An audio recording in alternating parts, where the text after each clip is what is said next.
焦點分半鐘。旅遊業係最能夠顯現金錢掛帥嘅。飛機頭等艙、5星級酒店、米芝蓮餐廳，有人為咗錢提供服務，有人用錢購買享受。全球關稅戰開打，為咗錢，民有都可以唔要，冇人敢小看錢嘅威力。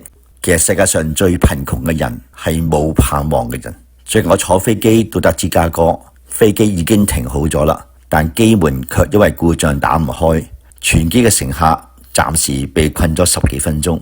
人生總要面對意想不到嘅困局同埋路線。飛機坐頭等艙固然好，但係知道邊度係終站更為重要。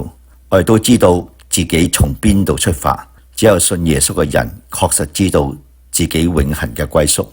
扎根喺永恆，今生就能夠活像一個旅客，減少好多遺憾同埋牽掛。基督徒嘅信仰指向永生，亦都指導今生。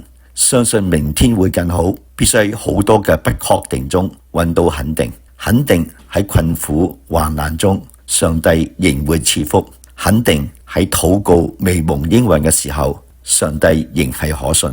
誠意邀請你到附近嘅基督教會，認清指向永生嘅道路。我係盧慶洲。